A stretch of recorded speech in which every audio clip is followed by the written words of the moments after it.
신실한 마음으로 우리 성전을 찾아주신 우리 사랑하는 이문동교회 성도 여러분 안녕하십니까? 네, 또 함께 영상으로 예배에 참여하신 우리 성도 여러분 안녕하십니까? 저는 오늘 고린도 교회를 위한 마지막 시대의 전령이라는 제목으로 함께 고린도전서를 연구하고자 합니다. 이 고린도전서는 봄에 쓰여졌다고 합니다. 지금 이제 봄의 끝이기도 한데요. 특별히 저희가 계속 배우고 있지만 정말 성도들을 사랑하는 마음으로 정말 애원하고 눈물 흘리며 쓴 편지가 이 고린도전서입니다. 오늘 우리가 주목할 것이 있다면 이 바울의 복음은 종말적이라고 하는 것입니다. 이 바울이 편지를 쓸 때에 참고한 구약의 책들 가운데 여러 종말 서적들이 있었습니다. 그의 단어들은 이러한 어떤 종말적인 마지막 어떤 시대에 대한 예언, 하나님의 선지자적인 그런 단어들이 있었다고 하는 것입니다. 이 고린도전서 4장 20절에 보면 하나님의 나라는 하나님의 나라에 대해서 그가 얘기합니다. 이것도 역시 종말적인 이야기입니다. 말에 있지 아니하고 오직 능력에 있다라고 그가 말합니다. 뿐만 아니라 고린도전서에 그가 그리스도의 나타나심, 그분의 그 다시 오심에 대하여 바울은요, 예수께서 죽으시고 부활하시고 그 예언이 성취되는 것을 얘기하면서 이번에는 다시 오실 예수님에 대한 그 예언적 기별을 함께 하고 있다는 것을 우리는 주목해 볼 필요가 있습니다.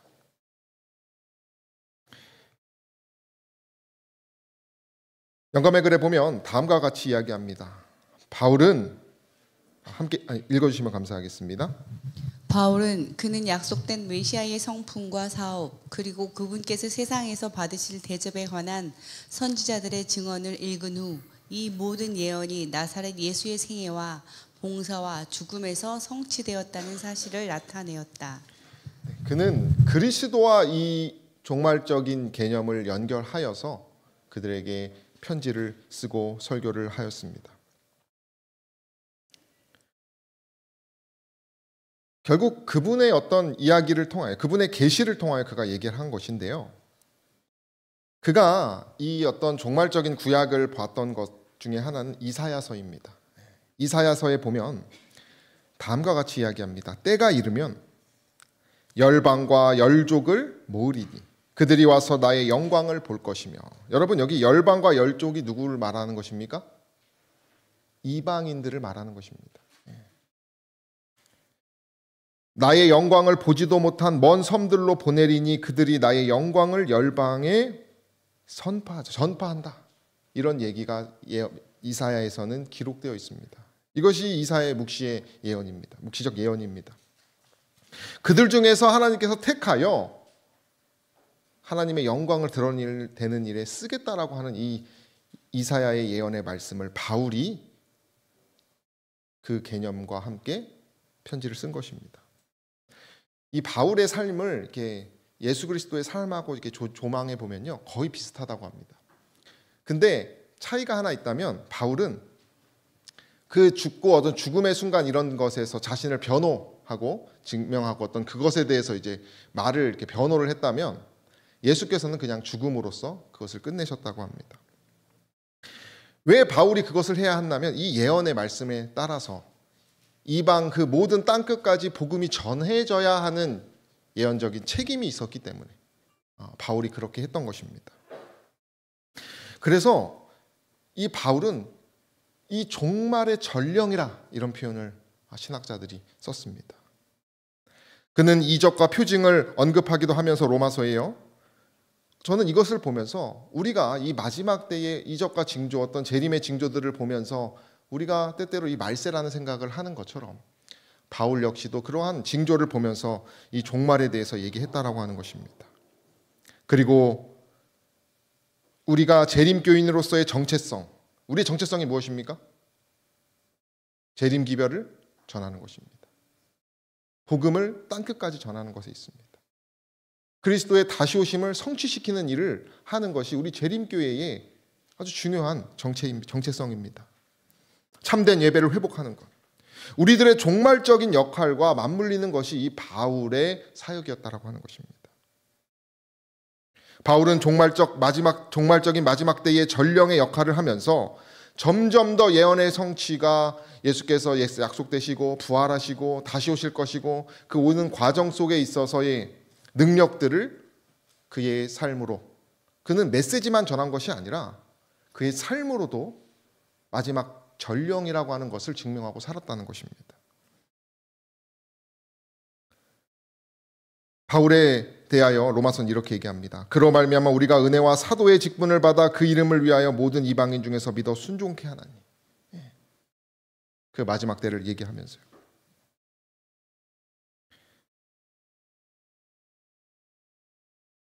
바울은 그저 단순히 반복되는 어떤 역사가 아니라, 어떤 교리가 아니라, 어떤 법에 대한 얘기가 아니라 이런 이방인으로부터 복음이 끝까지 전해지는 것에 대한 그러한 종말적인 메시지를 삶으로 증명해 나갔다는 것입니다. 우리는 그래서 이 바울의 삶을, 이 바울의 이 태도를 본받아야 할 필요가 있습니다. 다시 말하면 하나님의 나라는 말에 있지 아니하고 오직 능력에 있음이라라고 한 그 말씀을 따라서 우리 역시도 하나님 나라를 선포하고 하나님 나라의 능력을 보여주는 삶을 우리가 살아야 한다는 것입니다.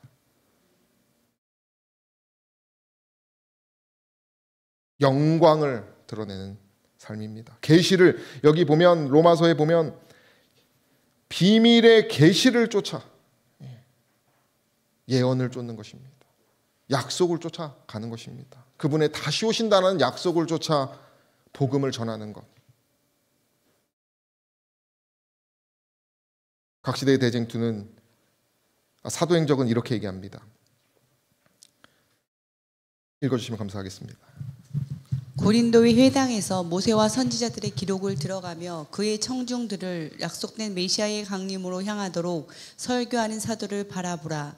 당신 자신의 생명을 희생하심으로 만민을 위하여 단번에 속죄하시고 그 후에 하늘 성소에서 봉사를 하셔야 했던 인류의 크신 대제사장이신 구주의 사업을 설명하는 바울의 말을 들어보라. 네, 우리가 가지고 있는 그 마지막 종말적인 약속, 그것을 바울이 전했다라고 영감의 글은 기록하고 있는 것입니다. 그는 이 하나님의 계시에 대하여, 그리스도에 대하여, 그리스도의 봉사의 마지막 끝까지 봉사에 대하여 계속 애쓰며 이방인들에게 하나님의 나라의 임재를 얘기하고 살았다는 것입니다.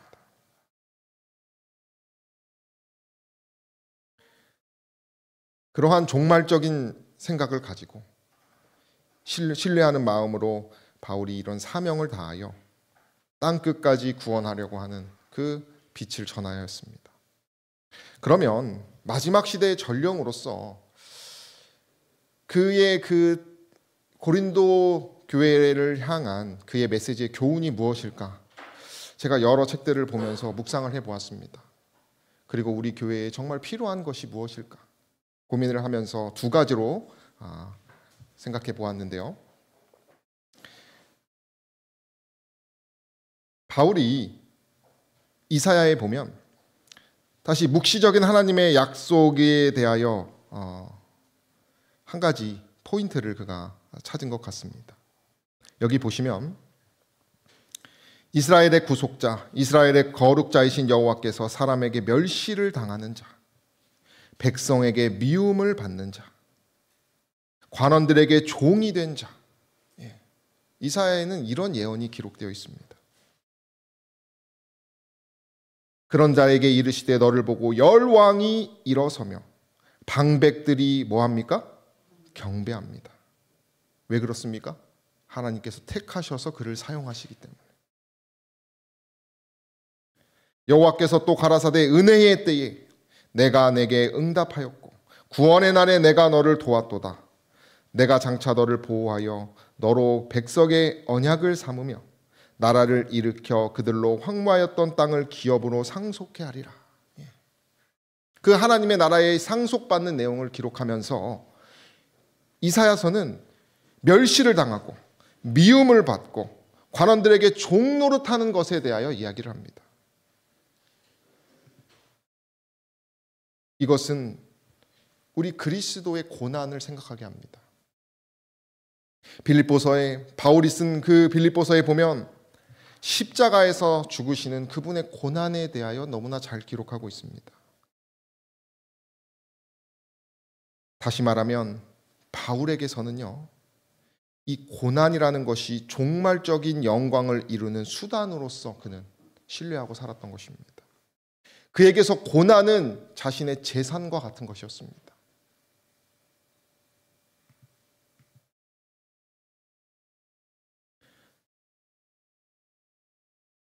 사도행전에는 다음과 같이 이러게 합니다.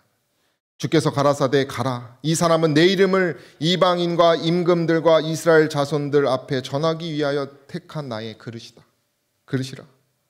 그가 내 이름을 위하여 해를 얼마나 받아야 할 것을 내가 그에게 보이리라. 하나님께서 택한 그릇인데 무엇을 받는다고 기록되어 있습니까? 해를 당한다라고 기록하고 있는 것입니다. 바울은 실제로 그의 책에서 고린도후서에 다음과 같이 이야기합니다. 자신의 연약함에 대해서 얘기합니다. 다시 말하면 자신의 그 재산에 대해서 기록합니다. 오직 모든 일에 읽어주세요. 오직 모든 일에 하나님의 일꾼으로 자천하여 많이 견디는 것과 환난과 궁핍과 곤란과 매맞음과 갇힘과 요란한 것과 수고로움과 자지 못함과 먹지 못함을 더 읽어주시면 감사합니다. 저희가 그리스도의 일꾼이냐 정신없는 말을 하거니와 나도 더욱 그러하도다. 내가 수고를 넘치도록 하고 옥에 갇히기도 더 많이 하고 매도 수없이 맞고 여러 번 죽을 뻔하였으니. 네. 그 다음에 더 많지만 제가 여기서 계속 자신의 고난에 대해서 바울이 기록합니다. 고난은 바울에게 있어서 하나님의 그 복음을 전하게 하는 하나의 이적과 같은 것이었습니다. 그의 에너지였습니다. 이 고난 가운데서 그는 이 고난이 있어서 정치자들, 왕들, 권위자들 앞에서 하나님의 복음을 전할 수 있었던 것입니다. 그의 그 이러한 고난의 삶이 설득력이 되었던 것입니다. 그가 28절에 뭐라고 말합니까? 함께 읽어볼까요? 이외의 일은 시작. 이외의 일은 고사하고 오히려 날마다 내 속에 눌리는 일이 있으니 곧 모든 교회를 위하여 염려하는 것이라. 저와 여러분들의 삶은 어떻습니까? 이 고난에 대하여 우리가 어떤 어려운 환경에 대하여 우리의 마음은 그 고난과 궁핍에 대하여 어떤 마음을, 어떤 에너지를 그것들이 주고 있습니까? 바울은 그의 약해지는 것이 곧 강해지는 것이었습니다. 저와 여러분 역시도 이러한 고난을 만날 때에 우리가 이 고난을 통해서 십자가와 성령과 하나님의 아는 지식이 연합되어 종말적인 전령으로서 우리 역시도 반듯하게 서야 한다는 것을 기억하시게 되기를 소망합니다. 우리가 재림을 촉진시키기 위해서는 반드시 이 고난이 필요합니다. 우리는 그러한 책임을 알아야 합니다. 우리가 희생과 고난과 극기와 어떤 이런 눈물의 고난이 없이는 우리는 결코 하나님의 나라를 유업으로 받을 수 없습니다. 매일의 고난, 우리에게는 다 말할 수 없는 자신들의 고난이 있습니다. 한 개그맨 김영철 씨가 어떤 인터뷰에서 자신이 행복하게 사는 비결을 하나 알았는데 그것은 하기 싫고 귀찮은 것들을 잘하는 것이라고 그가 그것을 말하는 것을 제가 보면서 많은 생각을 하게 되었습니다. 그와 같은 원리인 것입니다. 우리가 이 고난에 대하여 어려움에 대하여 나만 겪는 것 같은 그러한 환경에 대하여 우리가 어떤 태도를 취하느냐에 따라서 우리는 마지막 종말적인 전령이 될 수도 있고 하나님을 부인하고 하나님을 욕되게 하는 그러한 사람으로 살아갈 수 있다라고 하는 사실입니다. 저 여러분들은 어떤 향기가 납니까? 그래서 첫 번째 우리가 이 종말적으로 중요하게 생각해야 될 개념은 바로 그리스도와 연결된 고난을 우리가 재산으로 여기자 하는 그런 저와 여러분 되시기를 간절히 소망합니다. 마지막으로는 그 전에요. 제가 이 고난에 대해서 얘기를 말씀드리면 고린도전서에 보면 바울이 다음과 같이 얘기합니다. 사도인 우리를, 이 사도는 우리 재림교인이라고도 볼 수 있겠습니다. 우리도 종말적인 전령이고 마지막 사명을 가진 사람들이니까요. 우리를 죽이기로 작정한 자같이 미말에 두셨다. 정말 우리를 죽이려고, 우리를 불행하게 하려고 작정하신 것처럼 느껴지는 그러한 상황 가운데를 바울은 설명하고 있습니다. 그런데 왜 그렇게 했느냐라고 말하면서 이유에 대해서 우리는 세계 곧 천사와 사람에게 구경거리라 이렇게 얘기합니다. 다시 말하면 마지막 시대의 전령의 개념은 세상 사람들의 구경거리이기 때문에 이러한 죽이기로 작정한 어떤 그러한 고난을 겪고 살아간다는 것입니다. 이 구경거리는요, 당시의 고린도전서 사람들을 이해할 필요가 있어요. 그들의 문화를. 이 구경거리는 그 당시에 바울의 그 고린도 도시에는 구경할 만한 하나 공간이 있었습니다. 그것이 무엇인지 아십니까? 바로 이런 원형 경기장입니다. 극장이 있었습니다. 극장. 여기 왼쪽 끝에. 여기 있습니다. 여기 보면 아고라 시장도 있고요.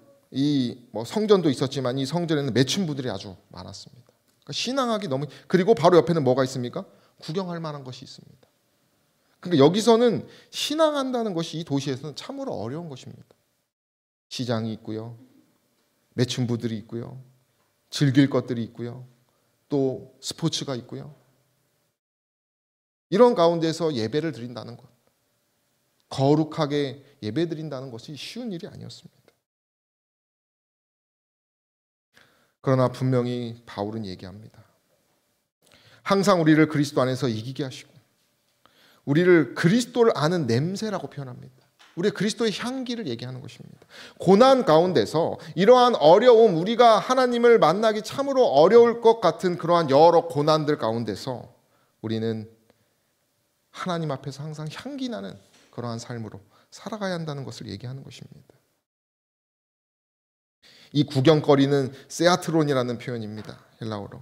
이것은 우리의 온 세상은 열렬한 관심으로 지켜보는 우주의 거민들로 구성된 청중들 앞에서 죄와 의, 진리와 오류 사이의 대쟁투가 벌어지고 있는 무대이다. 여러분, 마지막 그 시대의 전령들은요, 온 우주 거민들이 보는 뭐라고 말하는 것입니까? 표본이에요, 표본. 실험체입니다, 실험체. 그래서 하나님께서 고난을 주신다라고 예언하셨고 바울이 그 고난을 자신의 재산으로 여겼다는 것을 기억하셔야 합니다. 우리는 그러한 고난 가운데서 빛을 내는 것이 우리의 의무라는 것을 기억하셔서 우리가 지금 겪고 있는 고난에 즐거운 마음을 하나님께 달라고 기도하시며 그 고난을 애써 그리고 하나님의 능력으로 깨어 부시는 저와 여러분 되기를 간절히 소망합니다. 두 번째는 무엇일까? 바울이 하나님 나라를 유업으로 받지 못한다는 것을 이야기합니다. 거기에 포인트가 있습니다.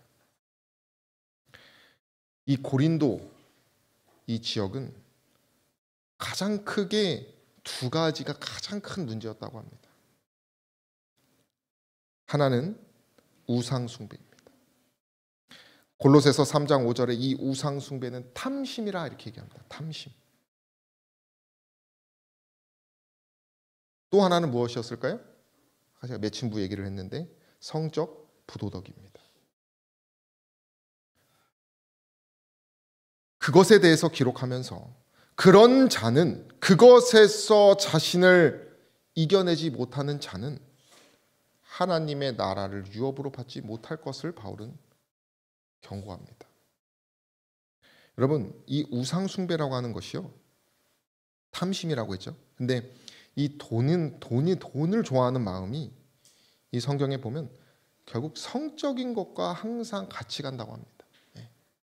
돈을 좋아하는 사람은 이 성적인 것을 좋아하고, 성적인 것을 좋아하는 사람은 이 탐심에서 이겨내지 못한다는 것이요.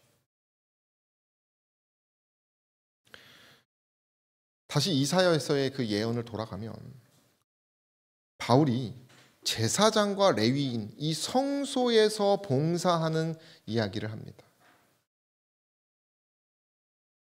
그 열방과 열족들, 하나님의 택하심을 받은 그 이방인들이 제사장과 레위인을 삼으리라 라고 하면서 하나님께 제사 지내는 개념을 이야기합니다. 그리고 매 안식일에 대한 예배의 개념이 있습니다. 여러분, 우리가 제사도 예배인데 흠없는 제물을 드리는 것이 원칙입니다.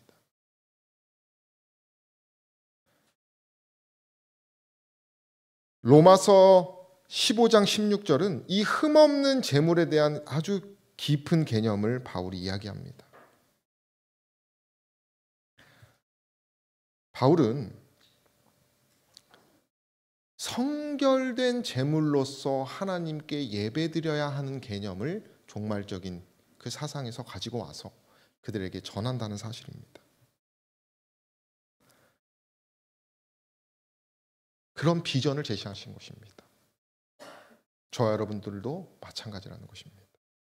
그 우상 숭배와 성적인 탐심, 그 음행 가운데 우리를 온전히 성결케 하여서 예배드리는 것이 이 종말의 전령으로서 해야 할 또 하나의 하나님의 의무라는 사실입니다. 여기 보시면 불의한 자가 하나님의 나라를 유업으로 받지 못할 줄을 알지 못하느냐. 여러분, 구원받지 못한다고 분명히 얘기하는 것입니다.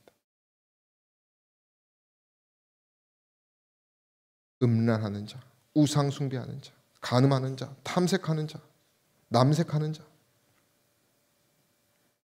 이것이 다 하나의 죄라는 것입니다.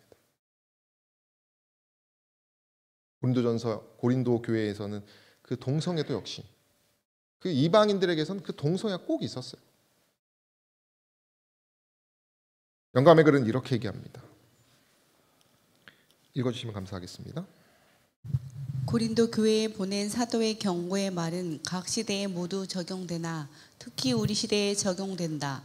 그가 의미하는 우상 숭배는 신상을 숭배하는 것만이 아니요 자신을 섬기는 것, 안일에 대한 사랑, 식욕과 정욕의 만족을 다 의미한다. 이런 식욕과 정욕에 만족했던 이런 우상 숭배와 음행을 하는 것의 원인은 무엇일까요? 신학자가 이런 얘기를 했습니다. 사고의 허무, 헛된 것을 이렇게 생각하는, 그리고 마음의 무지에서 비롯되는 것이 이런 것이라고 하는 것입니다. 그러니까 헛된 것을 마음에 생각하고 품으며 그것을 쫓으며 살아가는 사람은 반드시 뭘 한다는 것입니까?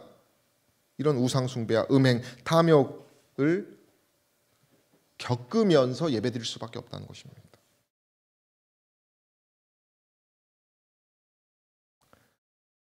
바울이 이런 얘기를 듣습니다. 고린도 지역에 대해서. 너희 중에 심지어 음행이 있다 함을 들으니 그런 음행은 이방인 중에서도 없는 것이라. 이 음행이 무엇인지 아십니까?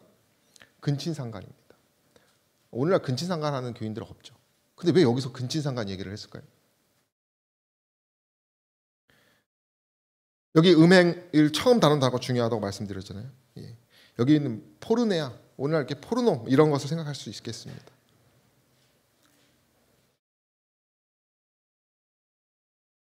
제가 그것을 설명하기 전에 이 음행과 탐욕의 정신은 곧 거짓 예배라고 하는 것입니다.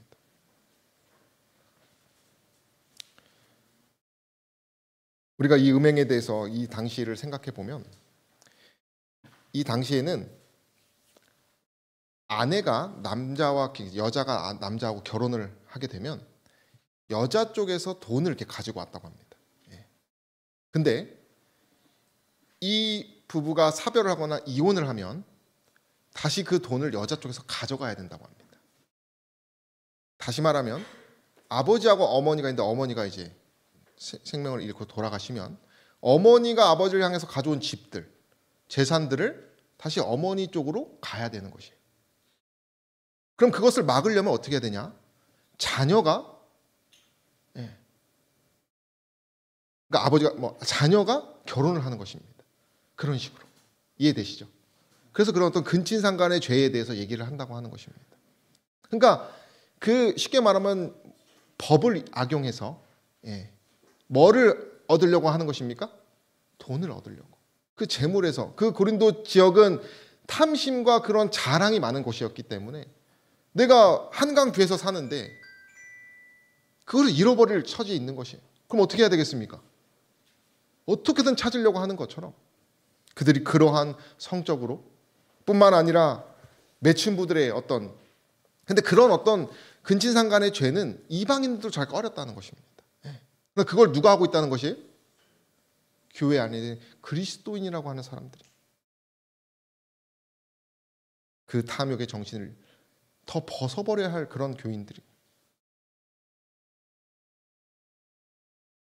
그래서 이 사도가 우리가 분열하지 말자, 우리가 정말 모여야 된다라고 하는 개념은 이러한 우상숭배와 성적 부도덕을 완전히 버려야 얻을 수 있는 그러한 개념임을 바울은 얘기합니다. 그리고 최희천 교수님이 이런 얘기를 합니다. 음란은 거룩함의 모독이다. 신앙 속에 음란이 존재한다는 것은 결코 있을 수 없다. 완전히 제거되어야 한다. 음란은 분열 다음 두 번째로 위험하다. 분열은 주로 교회의 질서와 연합을 위협하지만 음란은 교회의 질서뿐 아니라 성도들 개개인의 거룩함을 위협한다. 성령의 전인 몸을 더럽힌다. 이렇게 얘기합니다. 여러분 지난번에도 말씀드렸지만 다윗도 삼손도 그것에 다 넘어간 사람들입니다. 다윗을 시편을 쓰다가 옥상에서 잠깐 쉬려고 올라가다가 그 음행의 죄를 맛있는 것 음식 먹고 잠깐 낮잠 자다가 하나님 찬양하려고 창문을 보다가 그 전라를 봤을 수도 있습니다. 다윗과 같은 의로운 사람도 허물어졌는데 저희들은 얼마나 연약하겠습니까? 우리가 이 문제를 해결하고 마음을 결심을 하지 않으면 전혀 극복할 수가 없는 것이에요.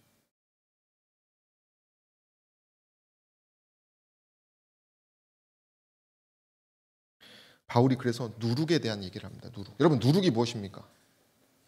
누룩은 조금만 들어가도 어떻게 됩니까? 그것이 퍼져버립니다. 영향을 미치고 삽니다. 여러분 오늘날 저도 그걸 정말 부단히 했습니다. 인터넷으로 조금만 하려고 하면 그 얼마나 그 노출되는 것이 많은지.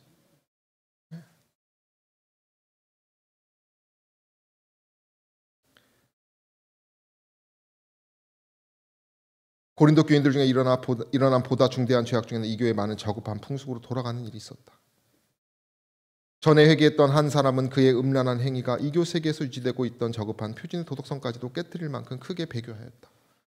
당시에 그 매춘부들이 1000명이 넘는 매춘부들이 저녁이 되면 거리로 나옵니다. 근데 당시에는요, 그 매춘부들하고 노는 것이 마치 음식을 먹고 어떤 자극적인 음식을 먹고 그냥 스트레스를 풀고 해소하는 것처럼 그렇게 여겨졌다는 거예요. 그게 죄가 아니었다는 것입니다. 여러분 식욕은 정욕과 함께 항상 간다 그랬어요. 그러니까 그들이 얼마나 그런 것으로부터 노출되었는지를 우리가 생각해 봐야 하는 것입니다.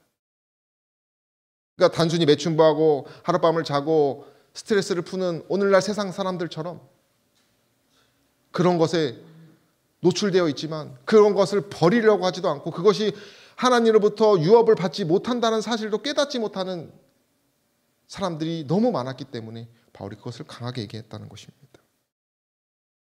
바울이 말하고 싶은 건 하나였습니다. 하나님께 흠없는 제물로 예배드리라는 것이. 그런 돈을 좋아하는 마음, 내 정욕을 따르는 마음, 이것이 있는 채로 하나님을 만나려고 하는 그 예배. 여러분 오늘날 우리가 그런 예배를 드리고 있다면 안식일 시간 지켜서 뭐합니까? 어린아이가 안식일 해가 질 때까지 시계를 보면 뭐합니까? 우리의 마음에 그런 누룩을 완전히 벗어버리려고 애쓰지 않는데 바울은 뒤에서 결혼 얘기를 합니다. 하나님께서 왜 우리에게 결혼을 허락하셨을까?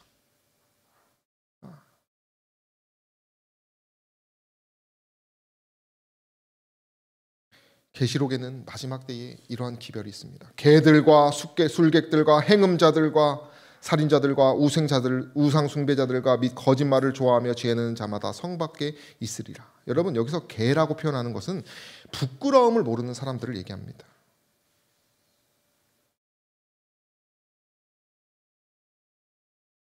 바울은 부끄러움을 모르는 그 고린도 교인을 향하여 정말 사랑하는 마음으로, 정말 그 하나님의 유업을 그리스도의 그 계시를 따라서 받을 때 이사야서에 기록된 그 흠없는 제물로 우리를 생각하면서, 그들을 생각하면서 너희들이 그 죄에서 그 누룩을 완전히 벗기를 결심해야 한다고 눈물로 탄원하고 있다는 사실입니다.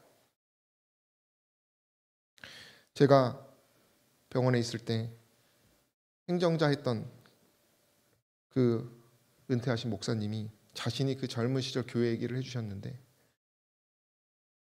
그때도 그 교회 안에서 그 오늘날 드라마에나 나올 법한 일들이 있었음을 저한테 말해주셨어요.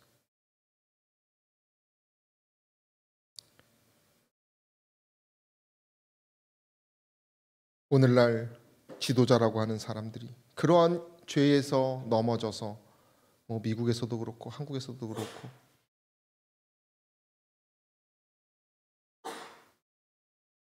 바울이 이런 얘기를 합니다. 그리하고도 너희가 오히려 교만하여져서 어찌하여 통한이 여기지 아니하고 그 일을 행한 자를 너희 중에서 쫓아내지 아니하였느냐. 여러분, 왜 고린도 사람들이 못 쫓아냈겠습니까? 다 같았기 때문에. 좋은 게 좋은 거지 하면서. 그러나 이 누룩을 온전히 버리려고 하는 정말 그러한 결심이 필요했는데 그러지 못한 시대상을 말해주고 있다는 것입니다. 여러분, 예배라고 하는 것은 우리가 출애굽기에도 보면 그분께서 구원하십니다. 구원한 사람들의 특징은 뭐냐면 예배를 드리는 사람들이에요. 마지막 때 우리가 안식일을 회복하는 예배, 마지막 전령으로서 우리가 그 회복의 개념을 가지고 안식일 교인이라고 말하고 삽니다. 하나님께 영광 돌리는 것. 누구보다 성결해야 될 교인들이 있다면 바로 재림교인이라는 것을 기억하시게 되기를 바랍니다. 그래서 두 번째, 이 마지막 때에 우리에게 정말 필요한 말씀은 예배의 회복이라고 하는 것입니다. 영감의 글에 보면 금요일 날 깨끗하게 씻고 좋은 옷으로 예배를 드리라고 합니다. 그것도 좋지만 더 중요한 것이 무엇이에요? 우리가 이 누룩을 버려야 되는 것입니다. 정말 교회를 많이 세우신 한 장로님, 그분은 자꾸 돈을 이렇게 기부하신대요. 그 아들을 저한테 한 얘기. 제가 몇 번 예화를 들었죠. 그 돈이 뭐 하니까요? 시험이 되니까. 수십억을 교회에, 수십억을 신학과에 그렇게 하시는 분이에요. 여러분, 음행의 어떤 그러한 생각이 있을 때 우리는 어떻게 해야 되겠습니까? 우리가 왜 그런 생각이 들겠습니까? 배우자를 사랑하지 않기 때문에. 배우자와 그 하나님께서 허락하신 그 거룩한 그것에 온전히 참여하지 않기 때문에 아니겠습니까? 예배드린다는 것은 단순히 안식일 예배를 드리는 것이 아니라 우리의 전인적인 예배, 그러한 거룩된 우리의 삶을 말한다고 하는 사실입니다. 그래서 바울이 고린도전서에 너희가 하나님의 성전인 것과 하나님의 성령이 너희 안에 거하시는 것을 알지 못하느냐. 여러분, 그 매춘부들과 한 번 접촉이 되면 마치 마약과 같아서 그의 모든 것이 다 뺏긴다고 하는 것입니다. 여러분, 불륜을 오늘날 사고라고 얘기하잖아요. 사고. 예? 교통사고다 이렇게 미화를 합니다. 그러나 그것에 한 번 죄를 저으면 그 사람은 그 불륜을 저지른 상대방에게 종속이 되는 것입니다. 종속이. 끊어낼 수가 없는 것입니다. 단 한 번의 접촉이. 왜냐하면 우리의 몸은 성전이기 때문에. 몸이 연결되면 끝나는 것입니다. 눈을 뽑는 마음으로 뿌리를 뽑으려고 우리가 마음을 먹고, 우리는 진정한 예배의 마음으로 참여해야 한다는 것이에요. 시편에는 예배드리는 자의 마음이 있습니다. 여호와께 노래하여 그 이름을 송축하며 그 구원을 날마다 선포할지어다. 그 영광을 하나님께 영광 들리는 사람은 이러한 정말 마음에서 우러나오는 그 기쁨, 능력, 우리가 하나님께 예배드리는 것이 나의 의가 아니라, 내 구원이 아니라 정말 하나님께 받은 그 은혜와 내가 그 죄로부터 이기게 하시는 하나님의 능력이 너무나 감사해서 드리는 것이 되어야 한다는 것입니다. 이러한 예배를 회복하는 저와 여러분 되기를 간절히 소망합니다. 이 예배를, 이것은 바울이 말한 것이에요. 여러분, 이방인들은 하나님을 영화롭게 하지 않고 감사치도 않습니다. 마음의 정욕대로 행하기 때문에. 마지막 시대의 전령은 이런 이방인의 행습을 쫓으면 안 된다는 것이에요. 그래서 바울이 어떻게 했느냐? 뭐 했다고 말합니까? 이 노란 부분 보면 내 몸을 쳐, 여러분 몸을 쳐야 되는 것입니다. 이것은 정말 훈련이 필요하고 극기가 필요하고 정말 그러한 중독에서 벗어나기 위한 프로그램을 들어가면서까지 해서라도 우리가 뭐 해야 되겠습니까? 학자같이 거기서 떠나야 해요. 이 몸을 쳐 복종하게 한다라고 하는 것, 이것은 경주하는 사람. 여러분, 오늘날 사람들도 제가 지난번에 말씀드렸지만 손흥민 선수, 어떤 축구 선수들은 그 경기에 이기기 위하여 모든 것을 다 절제합니다. 손흥민이 그랬죠. 여자 언제 만난다 그랬습니까? 은퇴하고 만난다 그랬어요. 그러나 그가 최고의 선수가 되지 못합니다. 그러한 정신을 우리는 심지어 하늘의 경주를 하는 사람들인데 바울이 그 얘기를 하는 것이에요. 여러분, 무서운 얘기가 있습니다. 내가 내 몸을 쳐 복종케 함은 왜 그렇습니까? 내가 남에게 전파한 후에 우리가 위선으로 사람들에게 전파할 수 있습니다. 저도 이 자리에 서지만 제 스스로 음행을 탐욕을 가지고 그것을 즐겨하면서 여러분들 앞에 하나님을 믿으라고 말할 수 있어요. 그러나 결국 어떻게 됩니까? 그런 사람들은, 그런 위선자들은 버림된다고 말했습니다. 바울은 그것을 알았기 때문에 내가 몸을 쳐서 복종할 정도로 내 마음을, 내 삶을 흠없는 제물로 하나님께 예배드리기를 원한다고 말한 것입니다. 읽어주시면 감사하겠습니다. 그리스도인 경주에서 방향 없이 달리거나 되는 대로 달리지 아니하려고 바울은 자신을 엄격한 훈련에 복종시켰다. 내 몸을 쳐라는 말은 문자 그대로 엄격한 훈련으로 욕망과 충동과 정욕을 격퇴시키는 것을 의미한다. 우리 한지반 청년 아시죠? 그 안식일 그 대법원에서 이렇게 이겼던 청년.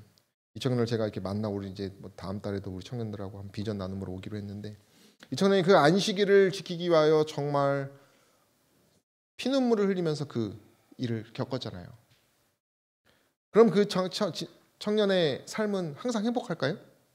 시험이 없겠습니까? 아니요. 본인도 늘 오늘날 지금 의사가 막 지금 막 그런 시끄럽잖아요. 그것을 위해서 본인도 그 그리스도인 정신과 어떤 자신의 그 인간적인 욕심 그 사이에서 계속 고뇌하는 것을 이렇게 보았습니다. 우리가 진정한 예배는 이 정말 진정으로 마지막 때에 안식일을 수호하고 안식일을 회복하는 사람은 날마다 나를 어떻게 하는 사람이에요? 복종시키는 사람이라는 것을 기억하시게 되기를 바랍니다. 우리가 어떻게 우상을 버리는지 바울은 잘 설명해 줬어요.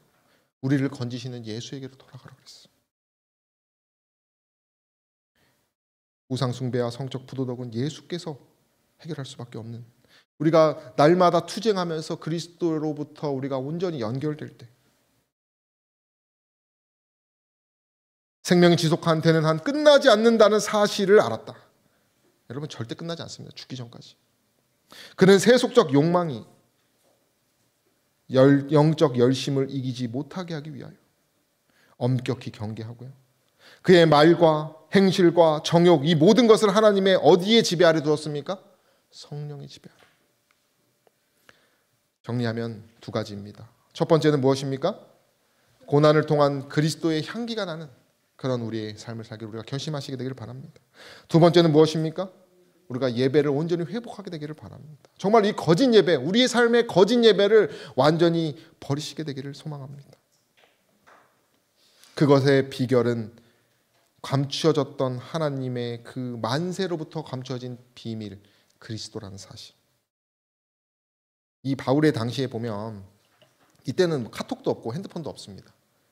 편지를 쓰는데 이 바울이 이런 표현을 해요. 주 예수의 이름으로 고린도전서 5장 4절에 보면 너희가 내 영과 함께 모여서 이런 표현을 합니다. 너희가 영과 함께 모인다. 이 당시에 어떻게 모였겠습니까? 오늘날처럼 카톡도 없고 핸드폰도 없는데 성령으로 뭉친 거예요. 성령으로.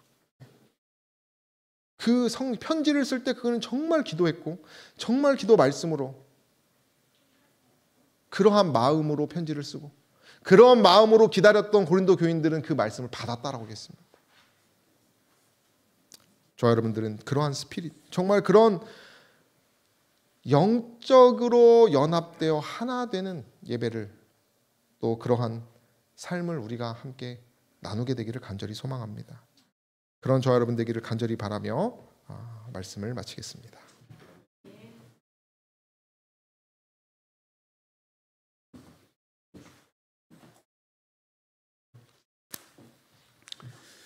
네, 오늘 주신 말씀 우리의 삶의 지표가 되기를 소망하면서 모두 자리에 일어나셔서 557장 찬미하시겠습니다. 찬미 이후 오늘 말씀 주신 김한희 목사님의 기도로 예배를 마치도록 하겠습니다.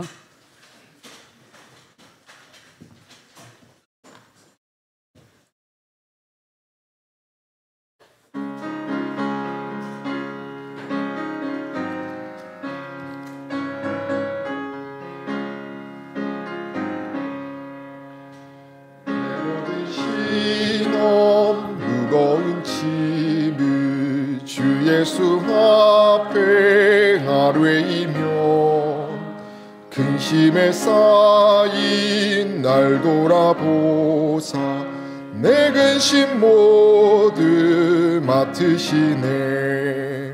무거운 짐을 나 홀로 지고 견디다 못해 쓰러질 때 불쌍히 여겨 구원해 주리.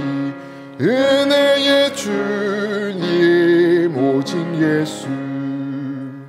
내 모든 괴로움 닥치는 환난 주 예수 앞에 아뢰이면 그께서 친히 날 구해 주사 넓으신 사랑 베푸시네. 무거운 짐을 나 홀로 지고 견디다 못해 쓰러질 때 불쌍히 여겨 구원해 주리. 은혜의 주님 오직 예수. 점점 무거워질 때 주 예수 앞에 아뢰이면 예수는 나의 구주가 되사 내 대신 짐을 주시네.